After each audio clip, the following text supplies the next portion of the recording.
নমস্কার বন্ধুরা, কেসি কিচেনে সবাইকে স্বাগত। আজ আমি নিয়ে এসেছি কচুর একটা নিরামিষ তরকারি। এরকম কচুর তরকারি কিন্তু গরম ভাত কিংবা রুটি সব জিনিসের সাথেই খেতে আমাদের বেশ ভালো লাগে। আর এখন বাজারে কচু পাওয়াও যাচ্ছে। চলো দেখে নিই আমি কিভাবে বানাচ্ছি। দেখো, আমি কিছুটা কচু নিয়েছি গোটা গোটা, সেগুলোকে প্রথমে ভালো করে খোসাগুলো ছুলে নিয়েছি। ছুলে নেবার পরে দেখো অর্ধেক অর্ধেক করে কেটে নিয়েছি। তোমরা গোল গোল করেও কেটে নিতে পারো, তবে অর্ধেক করে কেটেছি, এটাতে ভালোভাবে সেদ্ধটা হয়ে যায় সেই কারণে। এরপর এদিকে একটা প্যান চড়িয়েছি গ্যাসের মধ্যে, তার মধ্যে 1 চামচের মতো আমি হলুদ দিয়ে দিলাম। এরপর কচুগুলো দিয়ে একটুখানি ভাপিয়ে নেব, প্রায় 2 মিনিটের মতো এটাকে আমি সেদ্ধ করে নিলাম। দেখো সেদ্ধ আমার হয়ে গেছে।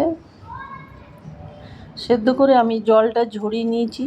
এরপরে এদিকে একটা প্যান চড়িয়ে তার মধ্যে আমি কিছুটা সাদা তেল দিয়ে দিলাম। সাদা তেলটা দিয়ে দেওয়ার পর ওইদিকে যে কচুগুলো আমি হালকা ভাপিয়ে রেখেছি সেগুলো আমি ভেজে নেব তেলের মধ্যে। খুব ভালো করে কিন্তু এটাকে প্রথমে ভেজে নিতে হবে। আর হলুদ দিয়ে সেদ্ধ করলে কি হয়, অনেক সময় কচু একটু চুলকায়, কিন্তু হলুদ দিয়ে যদি সেদ্ধ করে না হয় তাহলে কিন্তু সেই চুলকানো ভাবটা নষ্ট হয়ে যায়। এরপরে দেখো কচুগুলো আমি বেশ ভালো করে ভেজে নিয়েছি। ভাজা আমার হয়ে গেছে। হয়ে যাওয়ার পর আমি একটা পাত্রের মধ্যে সমস্ত কচুগুলোকে আস্তে আস্তে উঠিয়ে নেব। দেখো সমস্ত কচুগুলো আমি উঠিয়ে নিলাম। উঠিয়ে নেবার পর ওই যে প্যানের মধ্যে যে তেলটা আছে সেই তেলটা দিয়েই আমার সমস্ত রান্নাটা হয়ে যাবে এবারে। এরপর ওই তেলে একটা তেজপাতাকে 2 টুকরো করে, 2টো শুকনো লঙ্কা, 1 চামচের মতো গোটা জিরে ফোড়ন আমি দিয়ে দিলাম। দিয়ে দেওয়ার পর এটাকে বেশ ভালো করে ফোড়নটাকে একটু ভেজে নিতে হবে তেলের মধ্যে।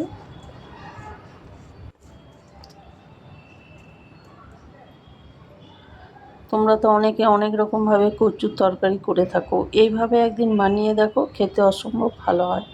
এরপরে দেখো এদিকে একটা টমেটো, 1 ইঞ্চি আদা, 2টো কাঁচা লঙ্কাকে আমি পেস্ট করে রেখেছি, সেই পেস্টটা আমি এটার মধ্যে দিয়ে দিলাম।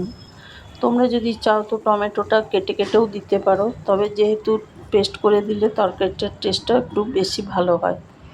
এরপরে এর মধ্যে আমি হালকা জল দিয়ে দিলাম। জল দিয়ে এরপরে পরিমাণ মতো নুন দিয়ে দিলাম।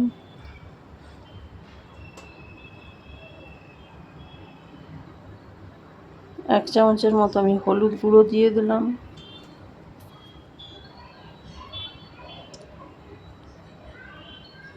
হাফ চামচের মতো, ছোটো চামচের হাফ চামচের মতো আমি জিরে গুঁড়ো দিলাম। ছোটো চামচের হাফ চামচ আমি ধনে গুঁড়ো দিলাম। এবার হাফ চামচের মতো আমি গরম মশলা গুঁড়ো দিয়ে দিলাম। মশলাটা দিয়ে দেওয়ার পরে বেশ ভালো করে এবারে কষিয়ে নিতে হবে।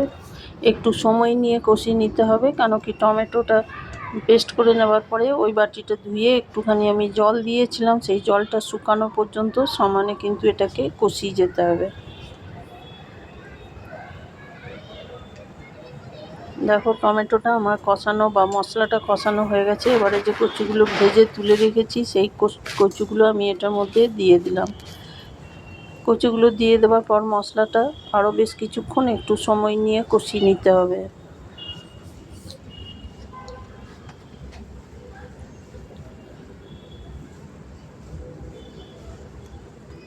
দেখো আমার কষানো হয়ে গেছে। একটু সময় নিয়ে কষাতে কষাতে পুরো কচুটা মশলার সাথে কষানো হয়ে গেছে। এবার আমি এর মধ্যে কিছুটা গরম জল দিয়ে দেবো। তবে কচুটা আমার অনেকটাই সেদ্ধ করা আছে, সেই জন্য পরিমাণ মতো জল দেবো। আর এই তরকারি একটু মাখো মাখো হলে খেতে তবেই ভীষণ ভালো লাগে। দেখো গরম জল আমি দিয়ে দিলাম কচুটার মধ্যে। দিয়ে দেওয়ার পরে ঢাকা দিয়ে আমি 3-4 মিনিটের মতো রেখে দিলাম। তারপরে 3-4 মিনিট পরে ফিরে এসে দেখো দেখাচ্ছি যেটুকু বাকি ছিল কচুটা, একটু 1-2টো কচু কিন্তু সেদ্ধ হয়নি, হালকা বাকি আছে। বাকিগুলো মোটামুটি সেদ্ধ হয়ে গেছে। কচুতে এরকমও থাকে অনেক সময়, অনেক কচু একটু সেদ্ধ হতে সময় নেয়, সেই জন্য আরেকবার আমি ঢাকা দিয়ে দিলাম। ঢাকা দিয়ে আরও 1-2 মিনিটের মতো রেখে দিলাম। 1-2 মিনিট পরে দেখো ঢাকা খুলে দেখাচ্ছি। এইবার কিন্তু সম্পূর্ণ সমস্ত কচুগুলো সেদ্ধ হয়ে গেছে। দেখো খুন্তি দিয়ে আমি দেখিয়ে দিচ্ছি।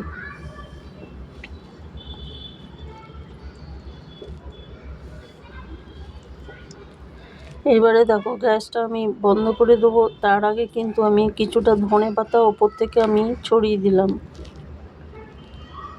ওপর থেকে ছড়িয়ে দেওয়ার পরে দেখো গ্যাসটা বন্ধ করে দিলাম। এরপরে আমি এটা একটু খুন্তি দিয়ে নেড়ে চেড়ে নেব, তাহলে কিন্তু ধনেপাতার সমস্ত পুরো গন্ধটা কচুর মধ্যে চলে আসবে। এরপরে গ্যাস বন্ধ করে দিয়েছি। এরপরে দেখো ঢাকা দিয়ে বেশ কিছুক্ষণ আমি রেখে দিলাম। রেখে দেওয়ার পরে ঢাকা খুলে আমি একটা বাটির মধ্যে উঠিয়ে সার্ভ করে দিচ্ছি। আমার রেসিপি যদি তোমাদের ভালো লেগে থাকে তো লাইক, শেয়ার ও কমেন্ট অতি অবশ্যই করে দিও। নতুন বন্ধুদের সাবস্ক্রাইব করার অনুরোধ রইল। দেখো সমস্ত তরকারিটা, আর খেতেও ভীষণ টেস্ট হয়েছে, আর দেখতেও খুব সুন্দর হয়েছে তরকারিটা। তোমরাও এভাবে একদিন বানাও, বানিয়ে দেখো, নিরামিষ দিনে ভীষণ ভালো লাগবে খেতে। দেখো সমস্ত তরকারিটা আমি উঠিয়ে একটা বাটির মধ্যে সার্ভ করে দিলাম। তোমরা সকলেই ভালো থেকো, সুস্থ থেকো। ফিরে আসছি পরের কোনো রেসিপি নিয়ে। ধন্যবাদ। Thanks for watching.